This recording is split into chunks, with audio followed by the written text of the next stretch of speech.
purple basil, kale, collard greens, regular basil, rosemary, Malabar spinach. What else we got out here today? Moringa.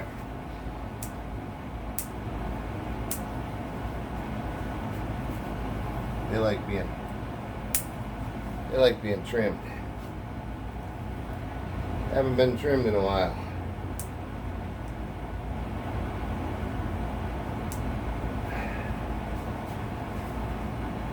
Nothing like morning forage on your patio.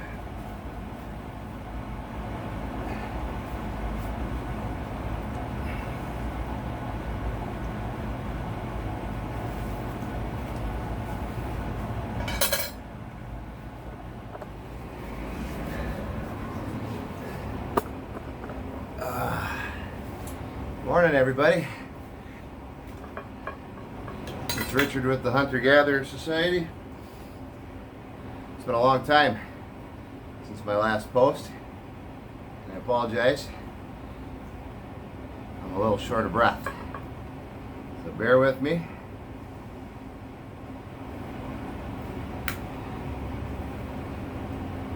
Checking my oxygen levels.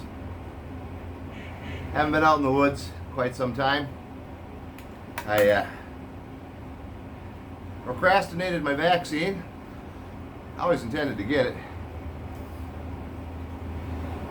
Sadly, I had a project I was doing, and I thought I will procrastinate it 10 more days, get that job done, get this done. That didn't work out real well. Got COVID 25 days ago. Spent 12 days at home with 102 fever. Got COVID pneumonia in both lungs. Spent 10 days in the hospital. Didn't think I was going to forage again for about 3 days. Luckily, I caught a wheel, got things turned around, and here I am. So back out. I'm not out in the woods foraging yet. That'll be a ways to come yet. But I have this beautiful patio garden. My lovely bride kept it alive while I was gone, and it's loaded with greens when I got home. My katuk tree is about 4 feet tall now. I've got loofahs hanging from the ceiling, and my basil needs to be trimmed desperately. I'm thinking pesto today if my energy levels are up. The Malabar spinach is raring to go. Rosemary's great. Kale's been harvested the whole time, still producing, plus there's a big one out front. I got about a 4-foot fruit tree, papaya. I'm not sure if it's a male yet or a female, but it's growing to beat heck, so I'm hoping to get some fruit on that. Got a few little tomatoes hanging up there that I missed on the video. I'm going to add those to my bucket. But that's just a couple snips right off the patio garden, and I'm going to take those in. I'm going to make scrambled eggs out of them. I'll chop them all up, add them to some eggs, some toast. Patio garden foraging. That's what I do it for. I mean, that's the point of the work, is to be able to come out here and just drift through the different pots, and it makes it worthwhile. Can't forage in the woods, not until I get back up. I got to run in the 90s. I was out in the 80s after picking, so I got to get my batteries charged back up and get myself healed so I can get out and chase mushrooms while this rain still lasts. So get my vaccine and move on, because it was a bumpy ride for a while. So apologize for no posts, no videos. Just I wasn't able to even breathe or talk, let alone walk or even edit a video. So but I'm getting back on my feet, and I'm getting my energy back. I'm slow going, so hopefully in a few weeks I can get out, or even maybe sooner, and just do some real short stuff and restock my tea supply or something. But I'll give you a quick tour of the patio. So while I was in the hospital, like I said, my beautiful bride kept things alive. Things are looking really, really good. That's the original collard, still producing. I just cut off of that actually. It's got new leaves coming in, so it'll produce some more. One of the original kales, been harvested like crazy, still producing even in the heat. Those are the replant collard greens, and they've come back really nice. I'm harvesting off those. You can see there's a Malabar spinach that somehow seeded in there and took off, and now he's climbing the trellis. Those are sweet potatoes climbing the trellis. I had cucumbers in there, and I had a potato. You can see it kind of falling into that katuk pot. It the potato went like a crazy, but there's not enough sun here, so it couldn't maintain its growth. So I'll just trim those down, and it'll just become fertilizer for the rest. Sorry about my shaky hands, guys. I get weak really easy. The mint's coming back, lemon balm's coming back. The basil is just massive. You can see that.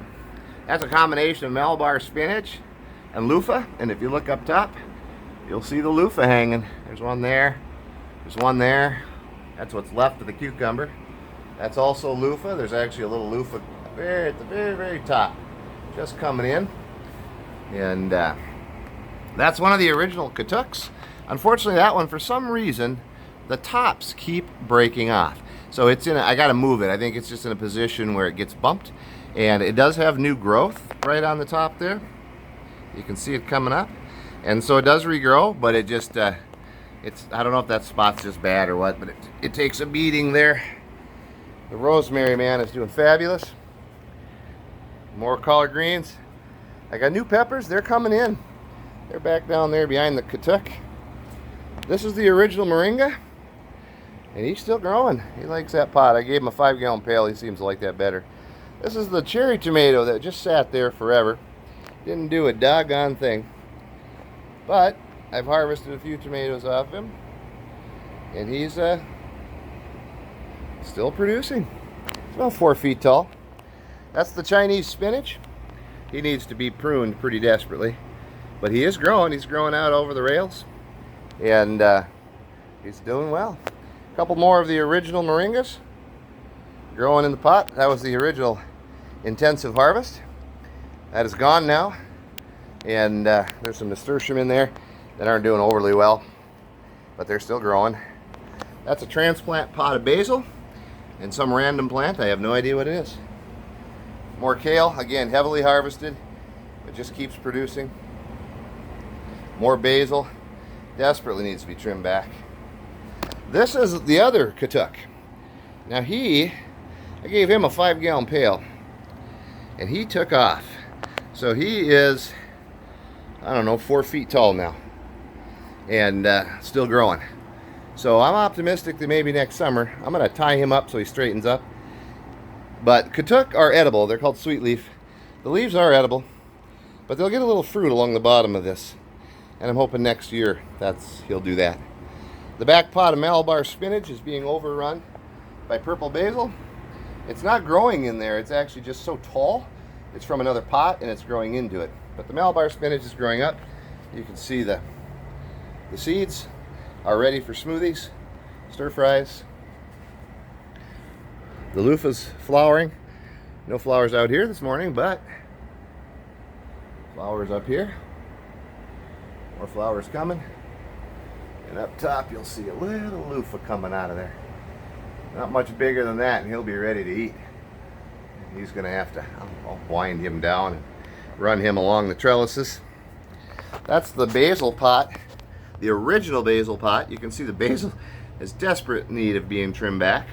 So pesto again, and back in the corner is the purple basil. The mint's pretty well died out. I'm going to pull that. I love the basil, so I'm going to start new stuff and get that filled with basil, because I'll make pesto and I use it in cooking. I actually dry it out and put it in containers and use it for cooking instead of buying basil. This is the transplant mint. Again, you can see it's drying. It needs to be trimmed back. So I'll stir up that dirt, get it some oxygen, trim the mint back. It'll grow right back in. And this is a Cuban pineapple plant. It's a decorative plant. It had pretty well died out, and I thought I had lost it. The neighbors gave it to me. They had one, and it's the oddest plant. It looks like that, only of course it gets bigger. And at their patio they had it, and it was a big bushy plant like maybe this. Then it had this long stem that came out, and on the end of it hung this miniature pineapple. It was the neatest dang thing. And so they gave me a cutting from their mother's plant, and I had pretty much lost it. And it has come back. I'm so excited to see that. It's not edible. It's purely decorative. It's one of the few just purely decorative plants I have, but it was so unique, I wanted to grow it. So that's the upper patio. That's just a few snippings today. That'll go in my breakfast. I'll show you the front patio. All right, guys, here's the front patio. These are the Patio Moringas. These are a dwarf version, planted in special pots. I'll end up selling those probably on the marketplace. But you can see the dwarf moringas are shorter. They don't grow as fast, but they grow bushier. So this thing is, just a couple months old, and it's loaded with greens. It'd be great for teas, smoothies, stir fries. I mean, it's just really doing well. This one I think is actually an olifera, a little taller, but it's doing well in that little pot. That's been the big test, just to see how they'll do. Just kind of like this Java plum. He's a full-size tree, but he's staying alive in this pot. So I'm either going to take him to a friend's and plant him, see how he does, or I'm just going to let him go and see if he'll acclimate to that pot. I'll move him in at some point, probably to a bigger pot, but I'll acclimate him to it and see if maybe I can trim him, and maybe at about 8 feet tall, and trim him back. I don't know if he'll do well that way, but it's worth a shot. Sorry about the finger in the camera there, guys.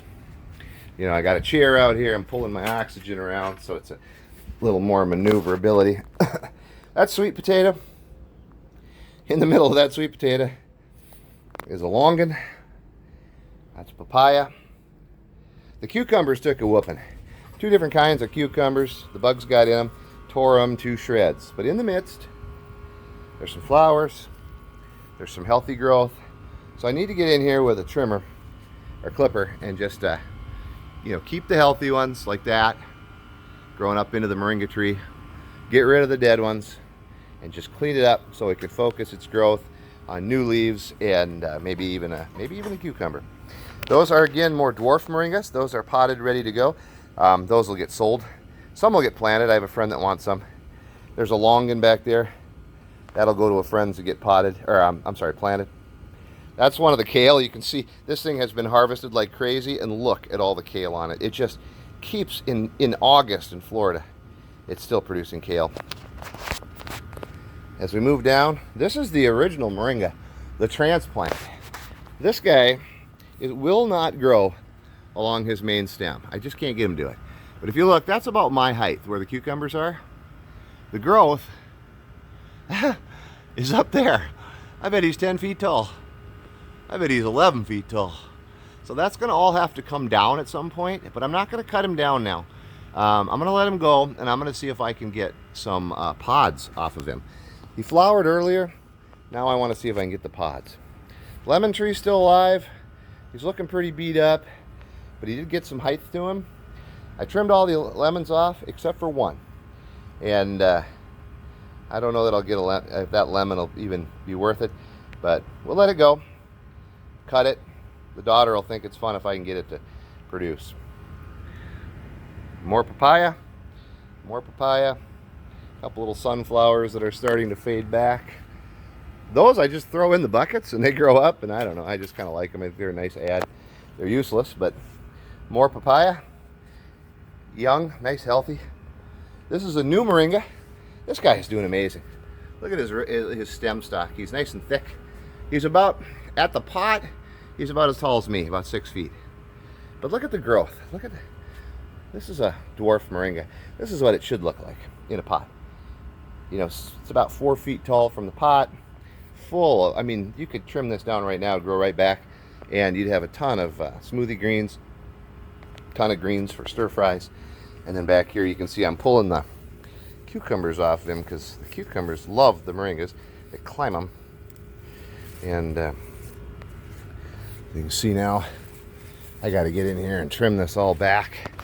That cucumber does have life on it. It's just squeezed in there. I see a I see an old eggplant in there. Those are died off now. There's really not, except for the kale, there's not much for just basic small, you know, food out here. I mean, you could trim all this moringa and eat it, of course. Stir fries, smoothies, the kale, of course. That's about it, though, for pickable greens. This whole moringa pot's ready to go again. So when I'm feeling up to it, I'll get some seeds started, or I'll get some plants in there. I had cherry tomatoes in there. You can see those have died off. They're ready to be pulled. And then the grand poobah. All of those papayas you see down there, planted the exact same time as this one. He is about 4 feet from the pot, and he or she is just loving life. I've already trimmed it. I gotta take 2 more branches off. I might leave those top ones, I'm not sure yet. But that's where the papayas hopefully will come in, if it's a female. If it's a male, it won't produce fruit, just flowers. But I'll keep it anyway, just as so that I can fertilize the other ones when I get them going. I've got to get a couple more of these big pots because it seems to be doing well in there. So I'll get these are a dwarf papaya. They'll only get 6 or 8 feet tall. So he's probably 4 from the pot. 1, 2, yeah, 3.5, 4 feet from the pot. So he's about half grown. I mean, in the pot he might stay that way, but they will produce fruit, and hopefully, if it's either a female or a bisexual plant, it will produce fruit. So I'm really excited about that. It's amazing to me that that tree was planted at the exact same time as that tree. But seeds, it's unbelievable. You plant 8 seeds, 8 totally different plants. So there's that big moringa. So man, I'll tell you, it's doing really good. Took a beating. I haven't been able to tend to it in almost a month. So considering that, I'm pretty happy with where we're at. So I'll take it. So guys, that's a quick tour of my patio garden. You can see I'm in a apartment complex townhouse, and so we're right in town. I've got very limited space. I've got a little patio out front, and that gives me just a little bit of space. I'm kind of pushing beyond that right now. I'll move the papaya off the grass so it doesn't kill the sod, and move it over by the palms because they've got some bare ground, so I can set the pot there and they don't mind too much. I've got to trim this all back and readjust it. I have some really heavy shade areas, so you know, things like kale can go there. The problem is I put the kale with the lemon tree, which needs sun. The one moringa is kind of tucked in the corner. It's doing great, so I don't think I'm going to move it. And the big one's been moved up front, so as it gets taller, it gets longer sun. The problem that I have is sun. So out here, I get it in the morning, it lasts a few hours, and upstairs, it comes in the afternoon and lasts a few hours.